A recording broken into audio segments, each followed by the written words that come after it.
যখন বসে বসে ভিডিওটার ভয়েস দিচ্ছিলাম তখন জানলা দিয়ে খুব সুন্দর ঠান্ডা একটা হালকা হাওয়া আসছিল। যদিও সেই হাওয়াটা আমার জন্য খুব একটা হিতকর না, তবুও কী করব বলুন, ঠান্ডা হাওয়ার লোভ তো সবারই হয় বলুন।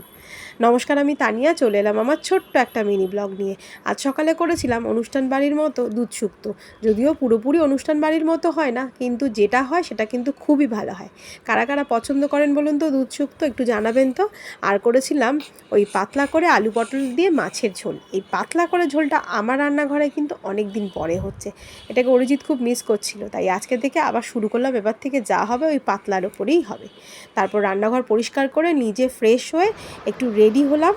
তারপরে একটু কফি নিয়ে বসেছি। কফি খাওয়া হয়ে যাওয়ার পরে তার কিছুক্ষণ পরে আবার একটু ভাত নিয়ে চলে এলাম, শুক্তো আর মাছ দিয়ে।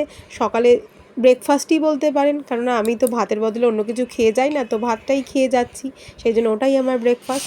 তারপর দেখলাম টিম উঠে পড়েছে, ওকে নিয়ে একটু আদর করছিলাম। আর যেহেতু সারাদিনের জন্য চলে যাই, সেই জন্য ও এই সময় উঠে একটু বায়না করে, তাই ওকে নিয়েই রেডি হই। যা কাজ মোটামুটি ওকে নিয়েই করি। তারপর রেডি হয়ে নিলাম, মিস্টার পালও আমার সাথে রেডি হয়ে নিয়েছে। বেরিয়ে পড়লাম স্কুলের জন্য। স্কুল থেকে ফেরার সময় দেখতে পাচ্ছেন তো অন্যদিন আমার হাতে ব্যাগ থাকে, আজকে টিম আসলে আজকেও জেগেছিল, তা ওর সাথে দেখা হয়ে গেল, তাই আমি বললাম চ একটু ঘুরে আসি।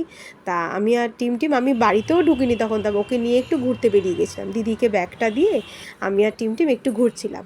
তারপর আজকে একটু কাজও ছিল, সেই জন্য তাড়াতাড়ি রান্নাঘরে এসে বিকেল একটু কফি নিয়ে বসলাম আমার আর দিদির জন্য। দেখুন তখনও সন্ধে হয়নি, সন্ধে নামবো করছে।